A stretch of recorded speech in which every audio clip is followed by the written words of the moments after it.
L'Aigle 29 arrive à proximité de l'astéroïde, commandant. L'Aigle 10 s'apprête à larguer son chargement.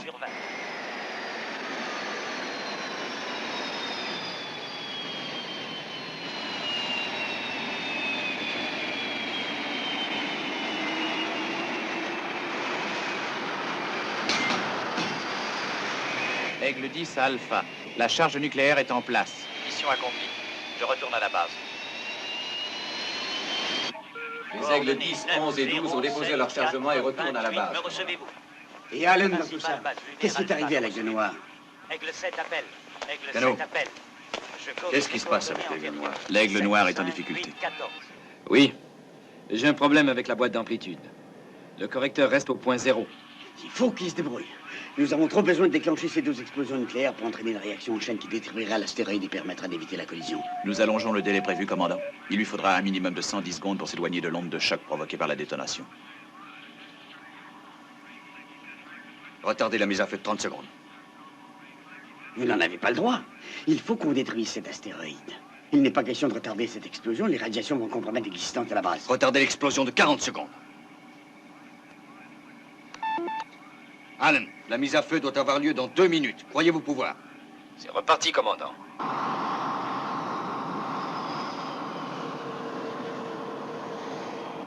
Allen, ne vous inquiétez pas de la perfection. Chaque seconde compte.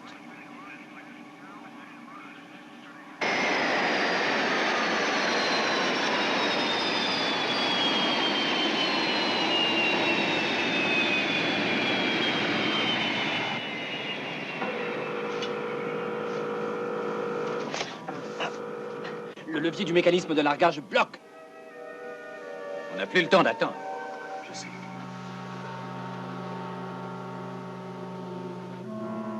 Allen, il faut que vous arriviez à vous en sortir.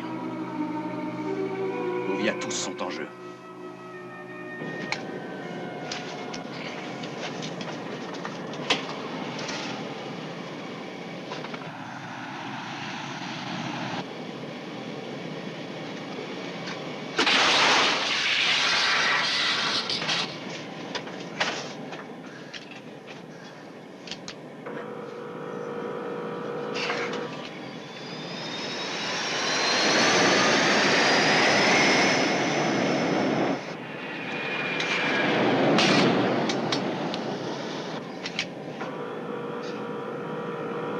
Ça vient. C'est fait. Son retard est irrattrapable. Mise à feu dans 10 secondes. 9. Retardez de 10. Mise à feu reportée à 15 secondes. Allen, il vous reste encore 13 secondes. Merci.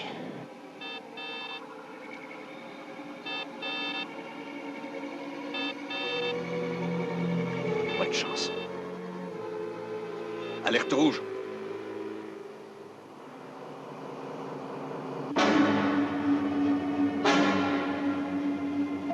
Déclenchez les écrans anti-radiation. 5, 4, 3, 2, 1. Mise à feu.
Aigle Noir, est-ce que vous me recevez? Répondez, Aigle Noir. Allen n'avait pas la moindre chance. Non. Je veux les rapports d'experts de chaque section. Ils arrivent, commandant. Répondez, Aigle Noir. Aigle Noir, est-ce que vous m'entendez? Allen, est-ce que vous m'entendez? Les écrans anti-radiation sont au maximum. Puissance maximum confirmée. Il n'y a plus qu'à attendre que les écrans lâchent. Remercions le ciel que tout soit si bien passé. Et remercions aussi Alan. Répondez, Aigle Noir. Répondez, Aigle Noir. Allen, est-ce que vous m'entendez? John, ce que vous essayez de faire n'aide personne. Sandra, j'attends toujours votre rapport. Je fais mon possible, commandant, mais les radiations ont affecté les appareils et brouillent les Vous résultats. n'avez pas l'information des satellites? Leurs transmissions sont arrêtées par le nuage de radiation. Dommage important à la section d'entretien B4. L'ordinateur signale une diminution d'énergie dans les secteurs d'habitation C et D. La section médicale rapporte 14 cas d'indisposition. Par radiation? Non, il s'agit de malaise conventionnel jusqu'à présent. Appelez encore Allen. Répondez, Aigle Noir. Ça peut l'aider d'apprendre que nous sommes toujours... Alan, est-ce que vous me recevez? John, vous devriez... Victor, si vous avez l'intention de me reprocher ma décision, je suis prêt à l'entendre. Mais si au contraire vous essayez de me dire bien gentiment que je perds du temps à tenter d'atteindre Allen, dites-le moi. Mais si vous essayez de me dire que je dois me rendre à l'évidence qu'Allen n'est plus en vie, là je refuse d'entendre. Vous avez pris une décision humaine et nous le savons tous, John. Vous n'aviez pas la possibilité d'agir autrement. Et vous devez faire face à la situation nouvelle qui est ainsi créée. Il y a tout de même peu de faits prouvés. Aigle Noir, est-ce que vous me recevez? Paul Moreau appelle Aigle Noir. Attendez une minute. Juste une minute.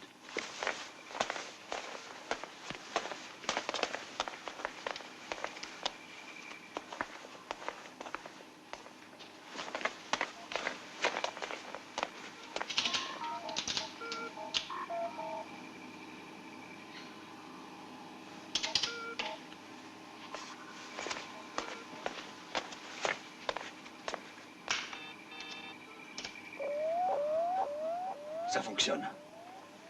On reçoit parfaitement le signal d'identification de notre propre satellite orbital. Oui, mais uniquement sur la bande de fréquence interstellaire. Exactement. Fréquence qu'Alan ne reçoit pas. Exact. Mais si nous équipons un aigle pour les recevoir et si nous l'expédions à travers le rideau, on pourrait établir une liaison triangulaire le mettant en relation avec Alan et Alpha. Paul, je veux que vous prépariez un aigle pour cette mission. Si Alan est en difficulté quelque part, on pourra lui porter secours. Commandant, nous sommes déjà très exposés aux radiations ici sur Alpha, mais si vous expédiez un aigle au travers d'une telle concentration... Alpha est protégé tout comme les aigles. Nous le sommes, en effet, contre certaines classes de radiation. Celles dont on a fait l'expérience, mais dans un tel cas, on se trouve en face de radiation complètement inconnue et extrêmement dangereuse. Victor, si jamais Alan n'a pu s'en tirer, je veux en avoir la preuve. Paul, montez un aigle au plan 2. Le plan 2 est endommagé. Le plan 4 n'est pas en condition. Eh bien, qu'on y mette.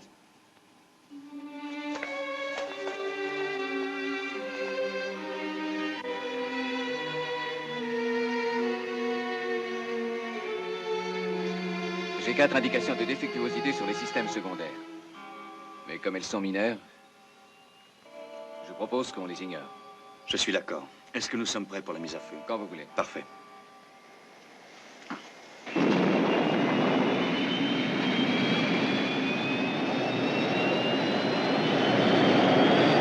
Poste principal, ici Koenig. Nous venons de décoller. Visibilité nulle. Pas un seul instrument. La visibilité est nulle. Il n'a aucune idée où se trouve Alan. Il ignore même s'il est vivant ou mort. Cela défie toute logique. Oui, c'est ce qu'on appelle la foi.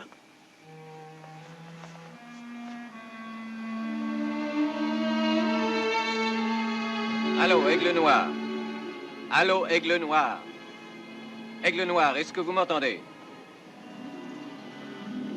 Renouvelez le message. Répondez, Aigle Noir. Aigle Noir, est-ce que vous m'entendez? Alan, pouvez-vous nous indiquer votre dernière position? Nous vous cherchons pour vous ramener. Répondez, Aigle Noir. Aigle Noir, est-ce que vous m'entendez?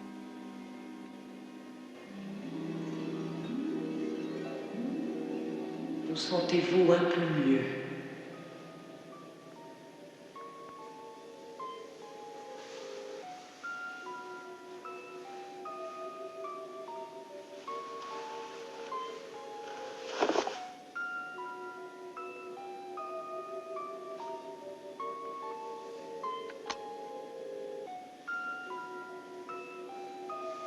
Vous êtes en sécurité à présent.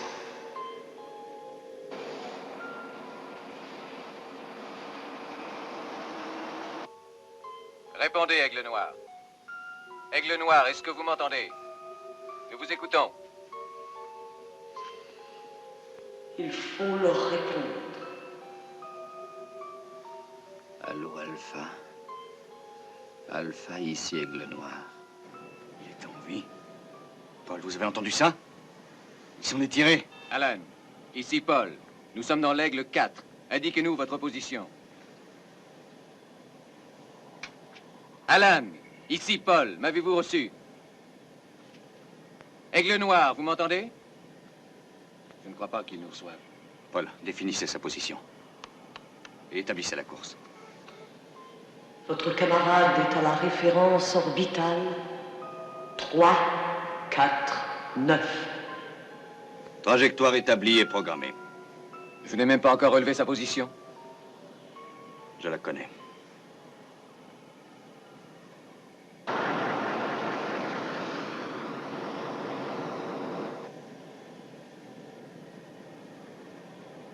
Le voilà. Allô, Alpha. On a retrouvé Aigle Noir. Il dérive le long du nuage de plasma. Il n'a pas l'air trop endommagé. Félicitations, John. Nous nous préparons à l'accoster. Bonne chance. Manœuvre d'accostage vérifiée et programmée. Manœuvre d'accostage vérifiée et programmée.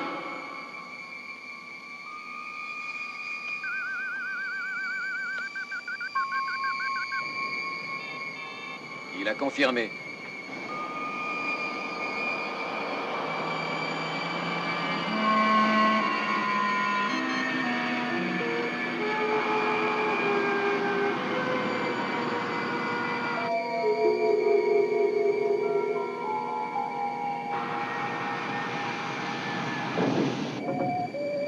Sécurité de l'accostage.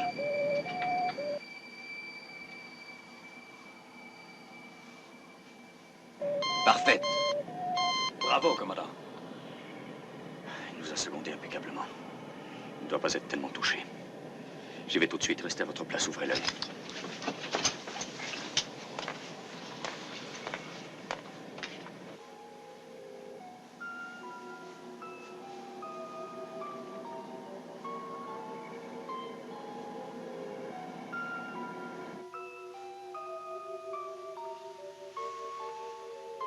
À présent, vos semblables vont s'occuper de vous.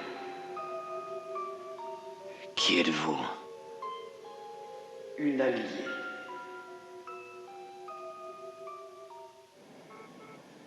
Paul. Est-ce qu'il est sauf?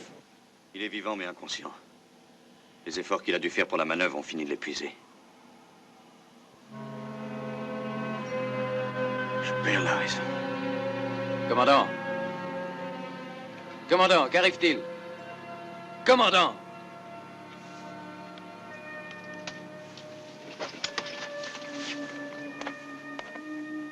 Commandant! On retourne à la base. Pourquoi? La collision est inévitable. Et à présent, il s'agit d'une planète entière. Et non d'un astéroïde. Cette fois, j'en ai peur, on n'y échappera pas.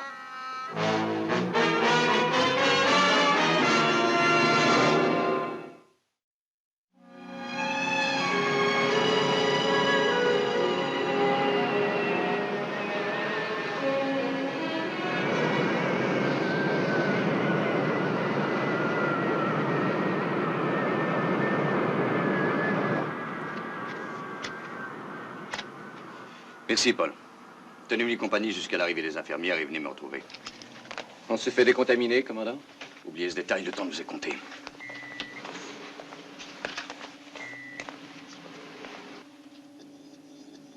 Dr. Russell, Oui, John? passez par-dessus la routine, nous sommes trop pressés. Ce n'est que l'affaire d'un moment puisque l'équipe médicale est prête. Vous allez me garder combien de temps prisonnier ici?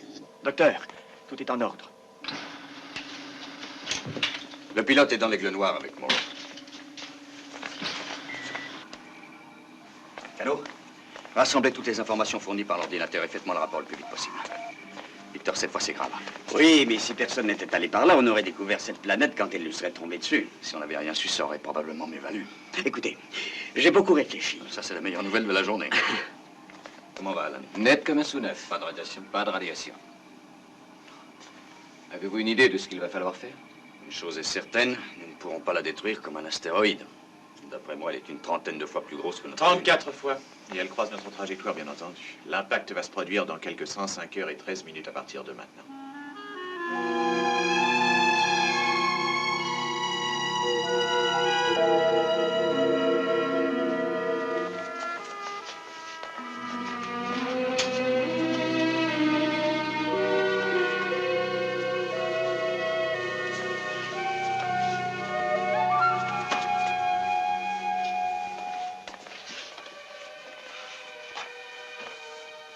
Je suis inquiète.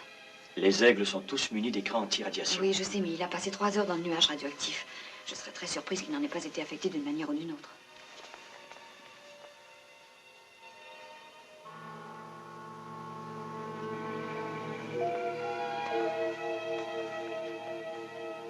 Il m'est venu une idée. Pourquoi ne pas modifier notre propre trajectoire en provoquant une explosion sur l'autre face de la Lune? Jody. Oui, continuez. Tenez. On reconstituerait volontairement l'accident qui, à l'origine, a projeté la Lune en dehors de l'orbite de la Terre. On sauverait la planète en se faisant exploser nous-mêmes. On a survécu la première fois. Par miracle. Est-ce que ce n'est pas exactement ce que nous cherchons, un miracle? Très bien, mais vous vous passerez de l'aide de l'ordinateur. Ah, donc calmez-vous. Cherchons tous un moyen d'éviter le désastre. C'est pas le moment de se disputer. Juste une minute, John. Le principe exposé par Paul est parfaitement vraisemblable. Nous devrions changer notre trajectoire par rapport à cette planète. Mais il y a plusieurs manières de s'y prendre. Par exemple, si l'on pouvait opposer une force entre le satellite où nous sommes et cette planète, on déposerait une chaîne de charges nucléaires à travers l'espace, que l'on ferait exploser au moment opportun. Et les ondes de choc ainsi créées entre la Lune et cette planète les forceraient à s'écarter l'une de l'autre et changeraient leur trajectoire. Ça m'a l'air de se tenir. Je crois que c'est la seule possibilité. D'accord, Victor, vous vous mettez au travail sur les détails de ce plan.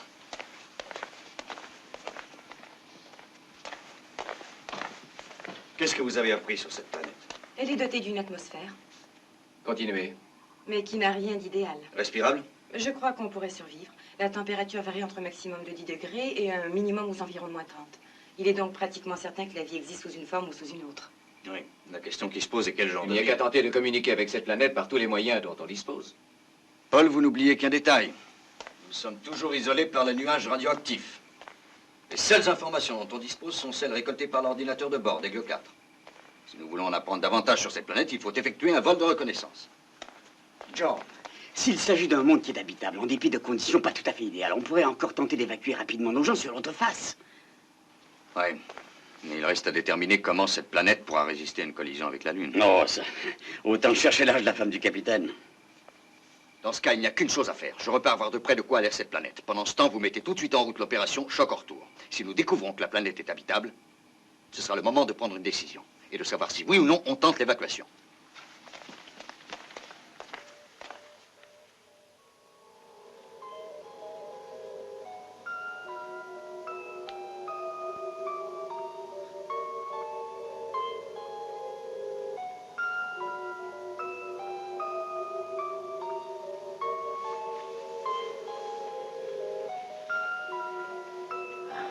Qui êtes-vous? Une amie.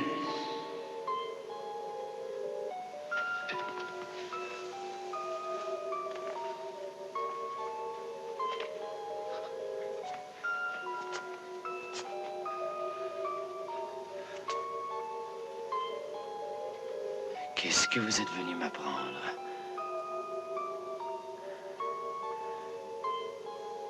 Et comment avez-vous fait pour me rejoindre? Vous n'avez plus rien à redouter à présent. D'où venez-vous?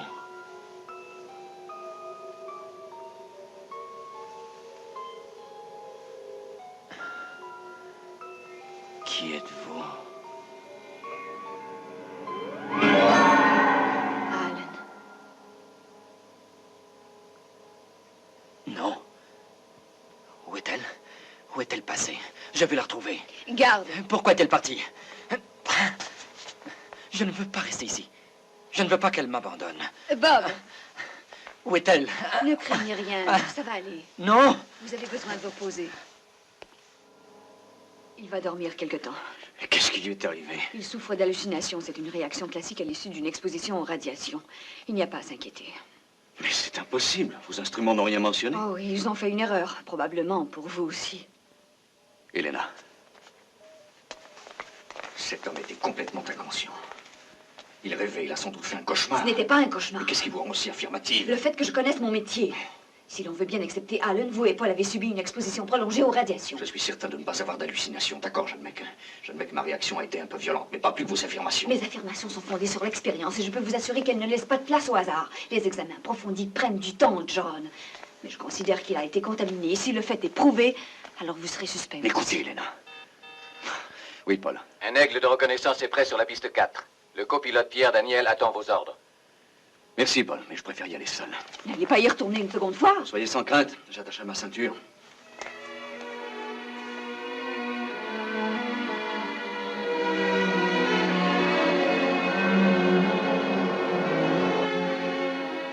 Poste principal. Ici Koenig. Lorsque j'utilise les fréquences d'ondes interstellaires, comment me recevez-vous? Réception très claire et sans parasite. On dirait que le nuage de radiation se disperse déjà. Les relevés de Sandra semblent confirmer la chose. Nous vérifions ces informations et vous les transmettons. Où en est l'opération Choc en retour à présent? Le professeur Bergman termine les premières vérifications. Ça semble marcher. Parfait. Dès que Victor aura complété son plan, je veux qu'on dispose toutes les charges nucléaires sans plus attendre. Alpha, poste principal, compris.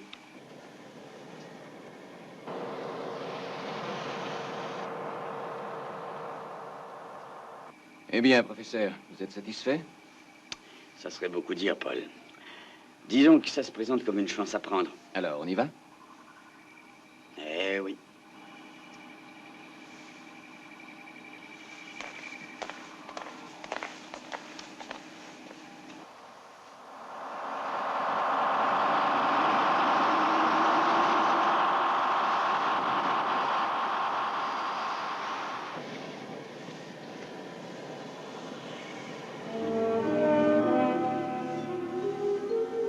La vie s'est développée sur cette planète. Je vous écoute, commandant. Branchez la caméra télescopique. Un navire spatial gigantesque. Je crois qu'il se dirige vers moi. Il avance à une vitesse fantastique. Je vais essayer de faire demi-tour.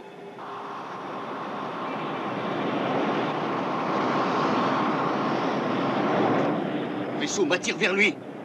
Les rétrofusées sont totalement inefficaces. Pourquoi est-ce qu'il n'ouvre pas le feu dans sa direction? S'il est assez puissant pour l'attirer vers lui, il a sûrement le moyen de neutraliser son laser.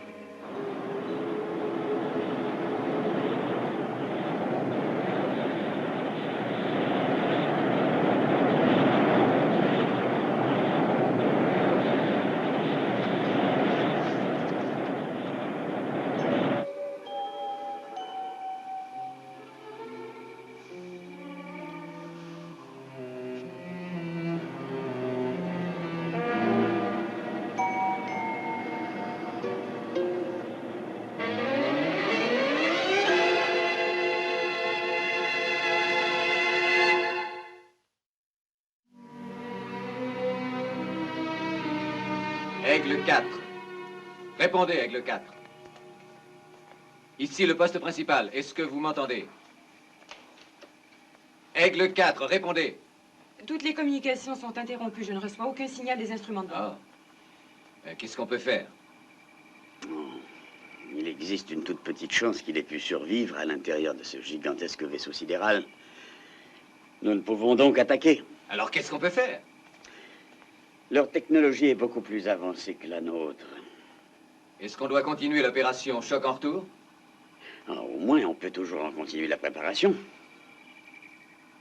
Dans ce cas, nous allons tenir immédiatement la réunion prévue au sujet de l'opération dans le bureau du commandant. Continuez à appeler, et si jamais vous recevez une réponse, prévenez-moi et immédiatement.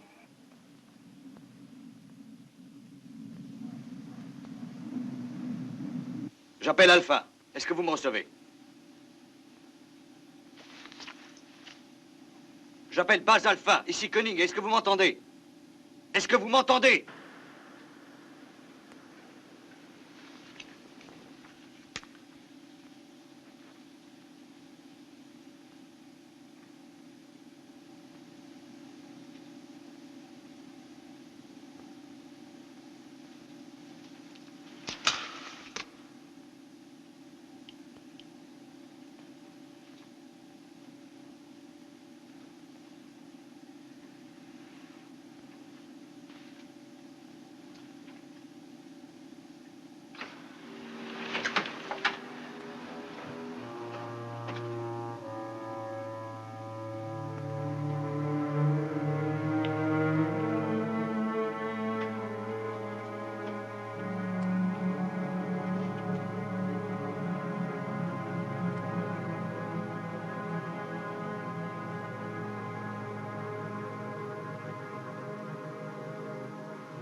y a bien longtemps que j'attendais de vivre cette minute, John Koenig.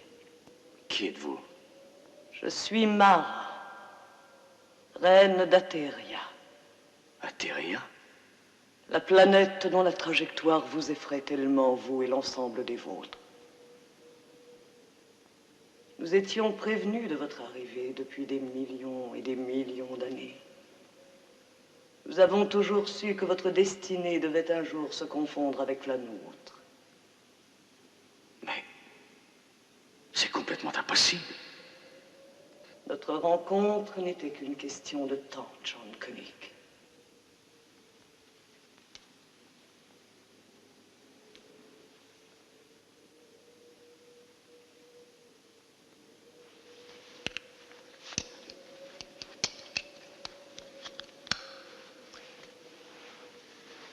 C'est par accident que nous croisons votre route.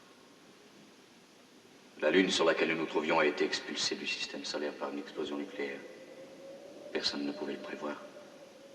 Mon pauvre John Koenig, comme vous sous-estimez votre importance dans l'agencement de l'univers. Et comme vous êtes minuscule en dépit de cette importance. J'aimerais beaucoup connaître ma place exacte dans l'agencement de l'univers. Nos deux planètes devaient se rencontrer dans le gouffre de l'espace afin de provoquer notre mutation. Nous devons changer d'essence et de nature.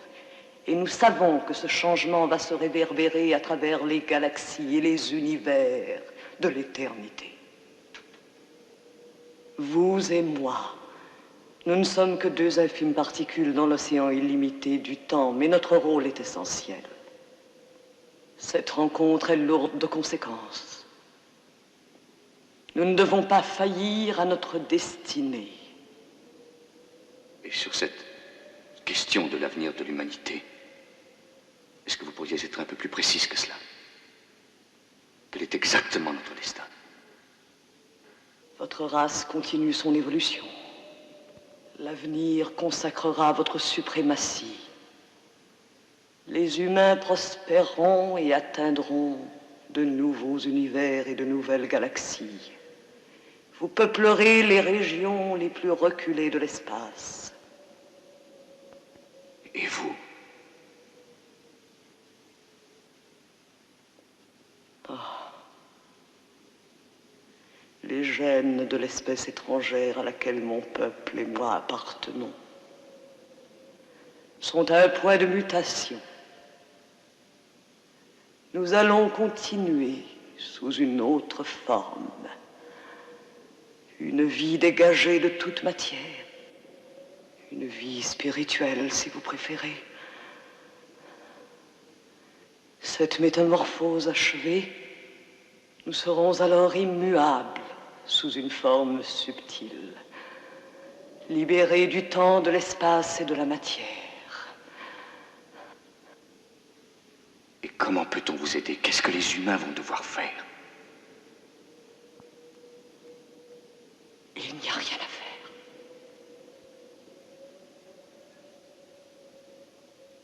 La situation n'est guère brillante. Intentionnellement ou non, le vaisseau spatial étranger s'est immobilisé à l'emplacement exact que nous avions choisi pour y faire exploser les charges nucléaires de l'opération Choc en retour. De combien de temps disposons-nous? L'aigle chargé d'aller déposer les mines devrait décoller immédiatement. Dania. Donnez le feu vert à l'aigle déjà engagé sur l'aire de décollage. Tout de suite. John se trouve toujours à bord du bâtiment étranger, Paul. Est-ce que par hasard vous pensez que je l'avais oublié?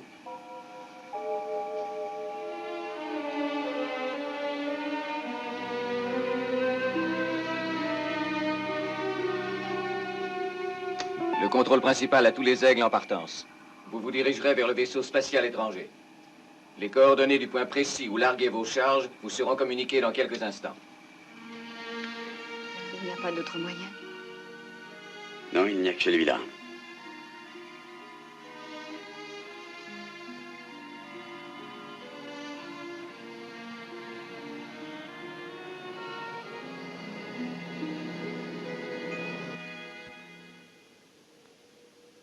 Vos amis sont dangereusement inquiets de la situation. Ils ont mis un certain plan au point qui peut d'un instant à l'autre nous exterminer. Comment en êtes-vous averti? J'entends leurs mots et leurs pensées. Et je suis au courant des calculs confiés à l'ordinateur de la base lunaire.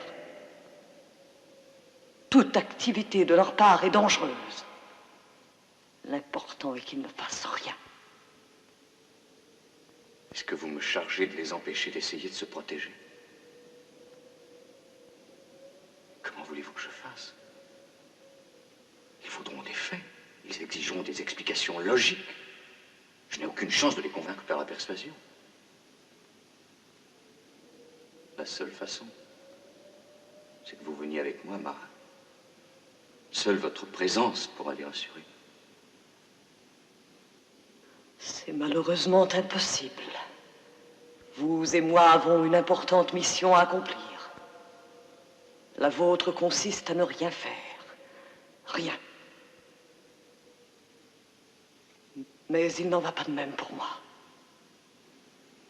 Tout ce que vous dites semble extrêmement convaincant ici, dans cette salle particulière de votre propre vaisseau.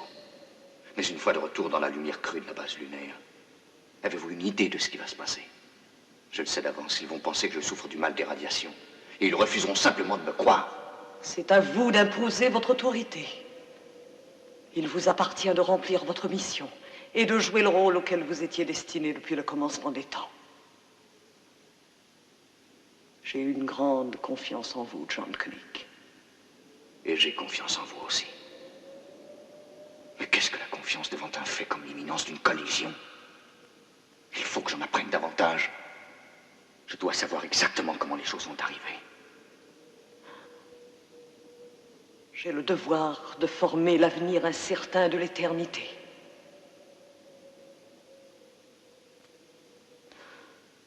Il faut que vous consentiez à m'aider.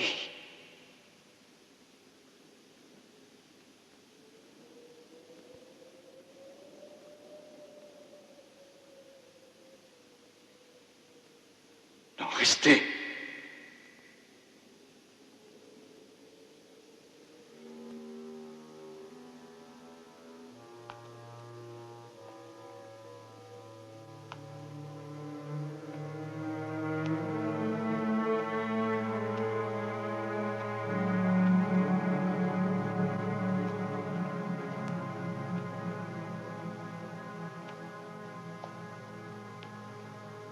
J'ai le devoir de former l'avenir incertain de l'éternité. Il faut que vous consentiez à m'aider.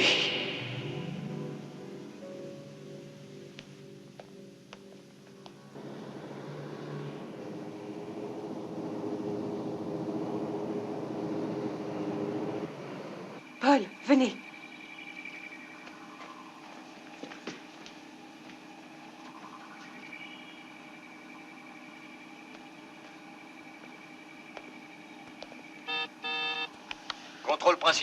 Contrôle principal ici, Koenig. Je vous reçois, commandant. Est-ce que tout va bien? À merveille. Suspendez toute opération immédiatement. Mais voyons, commandant... Je répète, annulez l'opération choc en retour. Rappelez tous les agrosol. Et plus important encore, ne faites rien jusqu'à mon retour. Je répète, ne faites rien jusqu'à mon retour.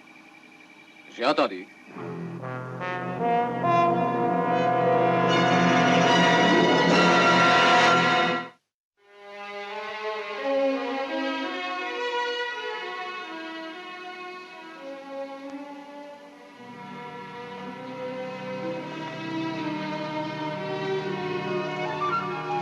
Pas un mot. Tout ça paraît extraordinaire, je sais, mais j'ai entièrement confiance en elle. Commandant, les radiations ont cessé de faire écran. Nous recevons maintenant des indications de taille. L'ordinateur fonctionne parfaitement et indique que nous entrerons en collision avec cette planète d'environ 7 heures. Si toutefois on ne renonce pas à l'opération choc en retour. Les chars sont en position, commandant. Le compte à rebours est commencé. C'est de la folie furieuse que de tout arrêter. Réalisez-vous la situation? Je le réalise mieux que personne.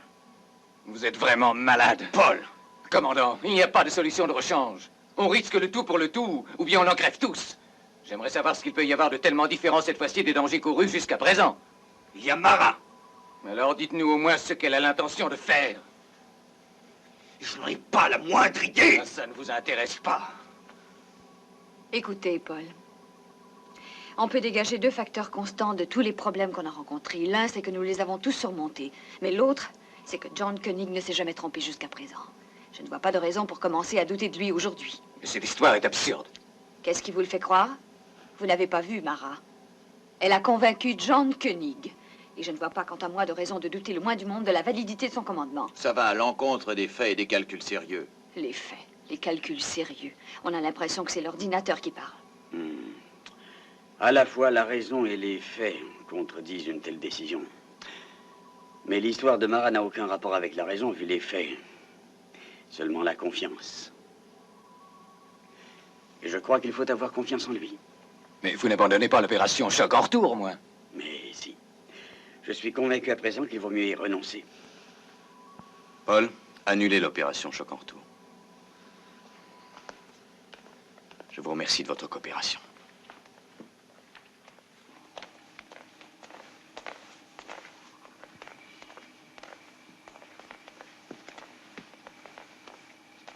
Paul,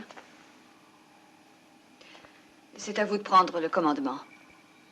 Troubles dus aux radiations, hallucinations, désorientations, les mêmes symptômes que Carter.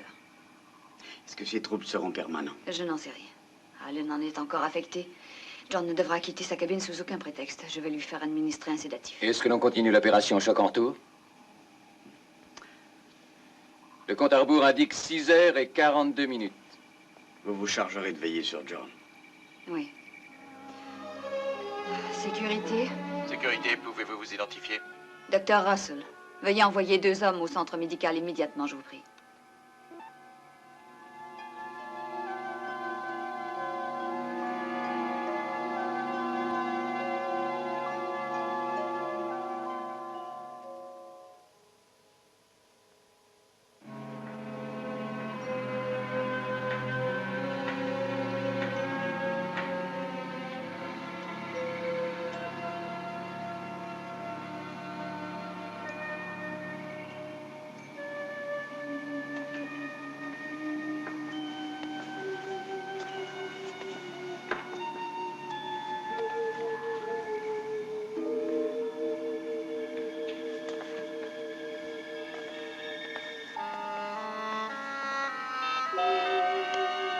Tous les générateurs sont maintenant au minimum de leur capacité.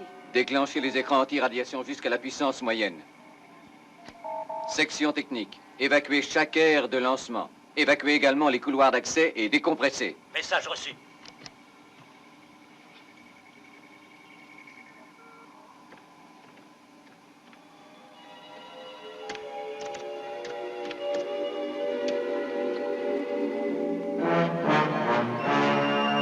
Déclenchez les détonateurs nucléaires. 30 secondes.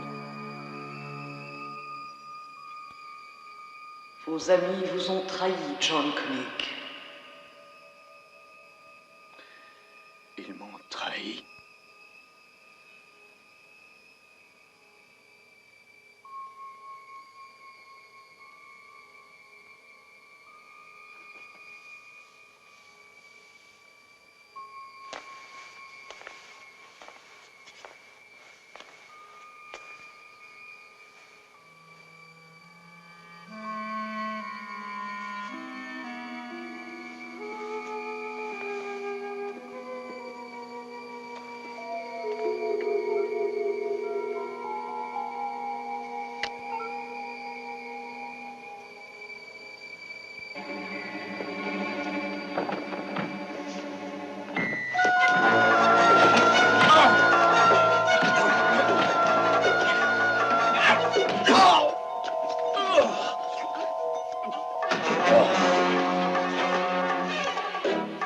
Fermez la porte! Alan Carter. C'est moi, Mara. À mon tour, j'ai besoin de votre aide. Aidez. Mara, aidez. Hein? La reine, elle a besoin d'aide. Docteur Mathias!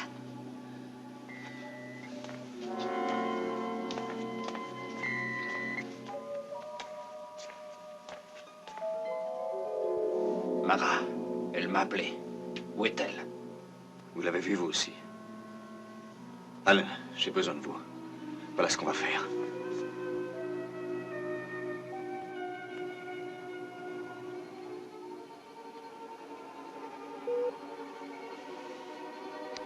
Armez la détente nucléaire.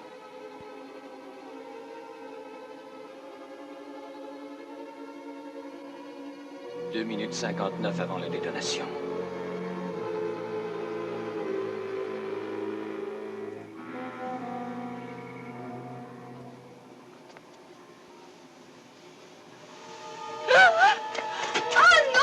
Allons,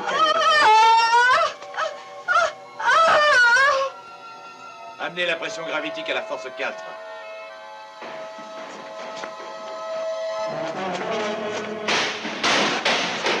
Ne bougez plus! Allez, dégagez. Par ici, tous.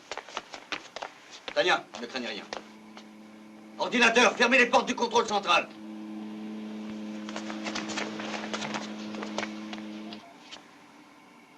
2 minutes 38 secondes. Commandant, où est Mara? Elle est avec les siens sur la planète Ateria. Ils attendent que nos deux mondes se rencontrent. À cet instant précis, ils accéderont à une forme plus évoluée de vie.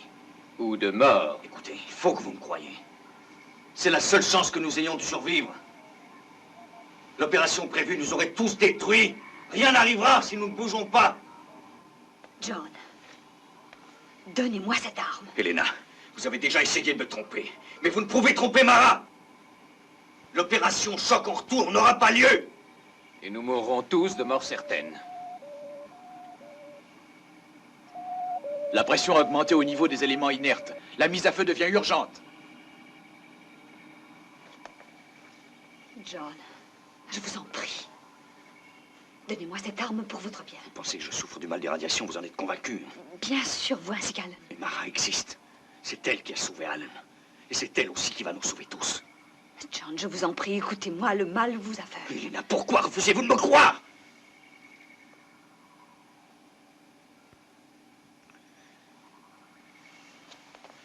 Helena, si c'est votre choix...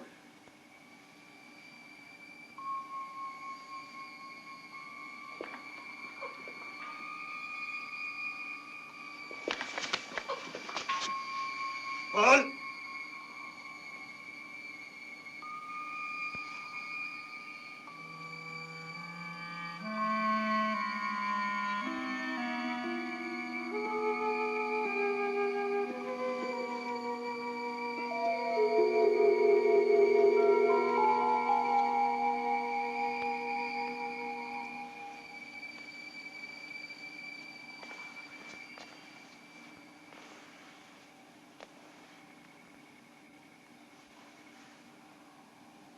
Puisqu'on doit tous crever dans 1 minute, je vais tenter ma chance pendant qu'il est encore temps. Descendez-moi, si ça vous amuse.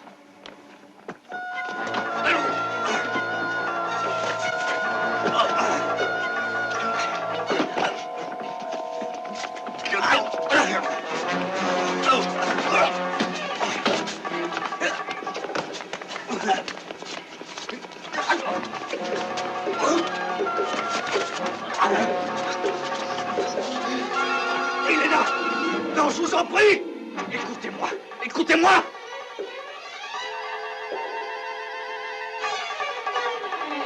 Retard, John!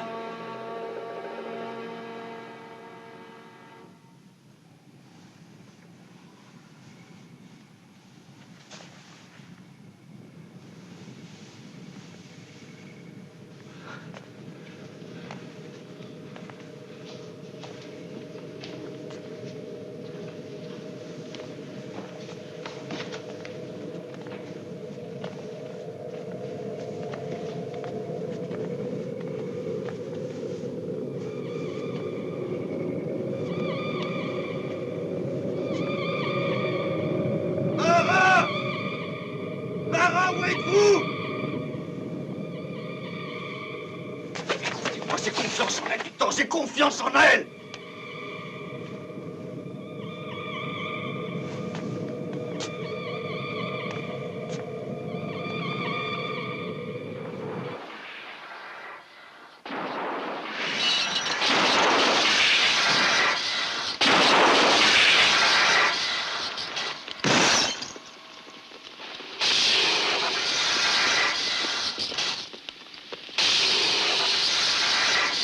Qu'est-ce que vous attendez pour éteindre le feu?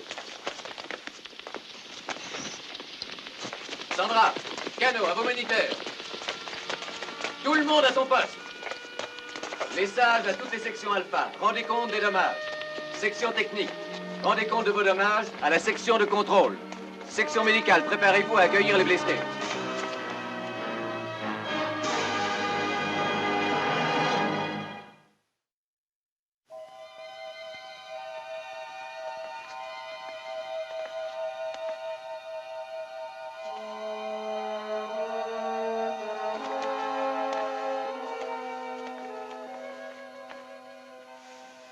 John, vous me pardonnerez? Vous aviez raison. Tout à fait raison.